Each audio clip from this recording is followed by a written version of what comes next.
Allez, dernière vidéo d'explication avant que vous ne preniez en main vous-même le template. Donc là, je vais vous parler de la partie 2, les tâches, et de la partie 3, la to-do aménageable. Dans la partie 2, les tâches, vous retrouvez la base de données, mes tâches, actions à réaliser, que j'ai intégré directement dans la page principale du template. Pourquoi je fais ça? Parce que pour moi, qui suis assez visuelle, c'est assez important quand j'organise ensuite ma semaine, de voir toutes les tâches et les actions à réaliser qui sont en cours. Ça me permet de poser des jalons et puis de venir les organiser dans mon semainier. La première chose à faire, ça va être de venir filtrer ce tableau. Pourquoi? Parce que vous allez voir qu'au fur et à mesure que vous allez définir des objectifs et des tâches qui sont reliées à ces objectifs, votre tableau de tâches il va grossir et vous allez vous retrouver avec pléthore de tâches à réaliser. Donc pour vous y retrouver, je vous conseille très fortement d'utiliser des filtres de date. Et moi, je mets aussi un filtre par rapport au fait que la case fait soit cochée ou pas. C'est-à-dire que je ne montre dans mon tableau de tâches que les tâches qui n'ont pas encore été faites, que je n'ai pas encore cochées. Donc ça, c'est la première chose qui me permet d'éliminer des tâches du tableau. Et la deuxième chose, ça va être des filtres de date, c'est-à-dire que je demande à Notion de m'indiquer dans ce tableau que les tâches qui sont avant qui devaient être faits un mois avant la date d'aujourd'hui, et toutes les tâches que je dois faire aujourd'hui et après. Donc ça, c'est la première chose. Utiliser les filtres, c'est super important. Ensuite, la partie 3, la to-do aménageable. Donc, on va revenir sur les tâches ensuite. La partie 3, elle se présente comme ça. Donc, vous avez une partie to-do, une partie focus et une partie important urgent. Donc, c'est ici que vous allez commencer à organiser vraiment très concrètement vos semaines et votre semaine. Moi, ce que je fais, c'est que je regarde donc mon tableau de tâches qui est juste au-dessus pour me donner là des to-do, les tâches que je dois réaliser. On va prendre l'exemple de publier au moins 3 posts LinkedIn par semaine. Je sais donc que dans ma semaine, je dois publier au moins 3 posts LinkedIn. Alors, tout simplement, ce que je vais faire, c'est qu'ici, dans ma liste de to-do, je vais mettre publier post LinkedIn. Alors, bien sûr, c'est une vidéo pour vous présenter comment fonctionne l'outil. Je ne me contente pas dans mon quotidien juste d'écrire publier post LinkedIn. Chez moi, c'est relié aussi à une autre base de données qui est ma base de données stratégie de contenu, dans laquelle je note tous mes posts, toutes mes idées de posts, tout l'ensemble de ma stratégie de contenu. Mais là, c'est bel et bien pour vous montrer comment ça fonctionne. Donc, je sais que je dois publier des posts LinkedIn. Je sais aussi que j'ai des rendez-vous, donc je les note. Je sais par exemple que je vais avoir un maquettage pour un projet client. Voilà. Donc, je note ici toutes mes to-do. Je note tout ce qui se rapporte aux tâches que je vois ici, et puis je note aussi, au fur et à mesure du temps, quand, je sais que j'ai des tâches ou quelque chose à faire qui sont pas forcément des tâches qui sont reliées à des objectifs et cetera, je note tout ici. Généralement, je me note aussi un peu le ou les focus de la semaine, et puis, je me note ce qui est important ou urgent. Par exemple, si, j'ai promis à un client, un prospect en tout cas, de lui envoyer, une propale, je le note ici. Envoyer, proposition, website, untel. Voilà. Hem, donc voilà comment je fonctionne, je note tout ici, et puis ensuite, ce que je fais, c'est que glisser, hem, je viens glisser ce que j'ai écrit ici dans ma semaine. Donc par exemple, alors les rendez-vous, je vous ai dit une bêtise, je vais le supprimer. Les rendez-vous, je les, mets plutôt sous forme d'étiquettes comme ça, comme réunion Live Mentor ou formation Datadoc. Par exemple, le lundi, j'ai régulièrement rendez-vous avec mon amie Marion Darras. C'est comme ça. Je vous invite à aller voir ce que fait Marion, une grande professionnelle.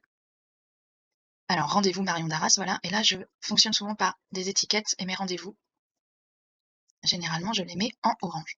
Voilà. Donc mes réunions en violet et tout ce qui est formation, et cetera, en vert. Voilà, vous trouvez votre propre code couleur, c'est important. Donc je mets mes rendez-vous que j'ai, tout au long de la semaine, et puis je vais aller venir, glisser, ce que j'ai dans ma to do ici, dans ma semaine. Alors généralement, ce travail-là, je le fais soit le dimanche soir. Pour être tout à fait honnête, c'est plutôt le lundi matin que je le fais. Si vous pouvez le faire le dimanche soir, c'est pas mal aussi parce que ça vous permet, vraiment de démarrer le lundi, de bon pied, et d'avoir, une vision de votre semaine, le dimanche quand vous allez vous coucher. Pour celles et ceux qui sont très angoissés, ça peut être une bonne solution. Moi, je vous avoue, je fais ça généralement plutôt, le lundi matin. Et donc dans dans mon fonctionnement, j'ai des jours qui sont plutôt thématisés. Donc là, je vous l'ai mis, à vous de voir si vous voulez l'utiliser ou pas, vous n'êtes pas obligé. Mais moi, le lundi, généralement, je suis plutôt concentrée sur ma stratégie de contenu. C'est d'ailleurs pour ça que j'ai mes rendez-vous avec Marion Darras le lundi. Le mardi, je suis plutôt sur de la mission client, ou en tout cas sur du projet. Le mercredi, je suis plutôt sur de l'administratif et de la compta. Le jeudi, je prends généralement tous mes coachings et mes missions clients. Et le vendredi, mes missions clients et ce que j'appelle de la veille, parce que je fais pas mal de veille pour, me former, et cetera. Voir aussi, les nouvelles sorties, technologiques, enfin tout ce qui a trait à WordPress, au graphisme, et cetera. Donc là, par exemple, je vois que j'ai un maquettage projet client à démarrer qu'il faudrait que je fasse. Je vais plutôt aller le mettre effectivement soit le mardi, soit le jeudi, soit le vendredi. Donc je vais dire: «Allez hop, ce maquettage-là, je vais le positionner sur mardi». Là, je sais que j'ai publié mes posts LinkedIn et je sais par rapport à ma tâche en haut qu'il faut que je publie au moins 3 posts LinkedIn par semaine. Donc je vais venir aller le glisser, le lundi, je vais le dupliquer.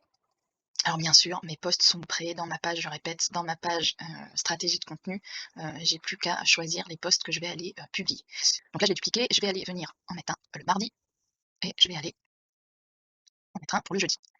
Hop, je vais pas dupliquer. Alors bien sûr, ça peut être fait, mano à mano ou vous pouvez utiliser, une application qui vous programmera, vos posts. C'est comme vous voulez, mais moi j'aime même si je le fais avec un programmateur, j'aime bien avoir visuellement, quel jour je vais poster, je vais faire mes publications sur LinkedIn. Donc voilà un petit peu, comment fonctionne, cette to do.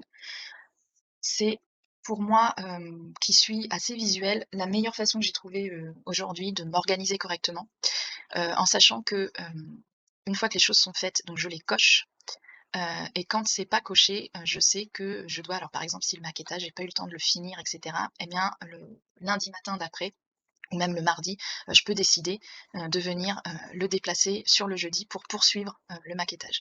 Donc c'est assez, fluide je trouve, et c'est vraiment quelque chose moi que j'apprécie, pour mon organisation, c'est que je j'organise vraiment, au plus près de ma réalité. C'est-à-dire que ce système de glisser-déposer me permet de bien gérer dans le temps ce qui a été fait, ce qui a pas été fait. Tiens ça, voilà mardi j'ai pas fini, bah, je le reglisse sur le jeudi. Hem, peut-être que mon post LinkedIn en fait, bah, je vais pas le mettre le jeudi, mais je vais aller le mettre le vendredi. Voilà, ça me permet de fonctionner comme ça.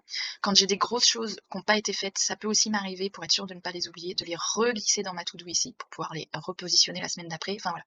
Vous voyez, je trouve que c'est assez fluide, ça permet de faire pas mal de choses comme ça. Hem Vous avez ensuite en dessous, hem, une vue en planning. Vous pouvez, si vous préférez, avoir une vue comme ça plutôt que comme ça, vous pouvez aussi utiliser ça et venir, glisser, de la même manière sur les jours du planning votre to do. Ça, c'est à vous de voir. Moi, je privilégie, le lundi, mardi, mercredi, jeudi, vendredi, mais je sais qu'il y a des personnes qui préfèrent cette vue en calendrier, donc je voulais intégrer aussi.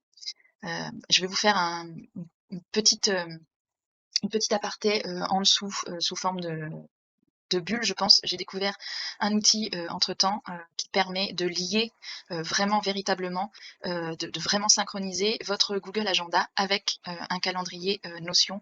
Donc je vais vous en parler dans le template dans une petite partie, vraiment dédiée à ça. Voilà, j'espère que les présentations ont été claires, c'est, un peu la première fois que je fais ce genre de choses, donc j'espère que j'ai pas trop bafouillé, que j'ai été suffisamment loin dans les explications pour que vous puissiez prendre ce template en main. Surtout, je vous en prie, faites-moi des retours, dites-moi si c'est clair, si le template vous convient, si vous arrivez à l'utiliser.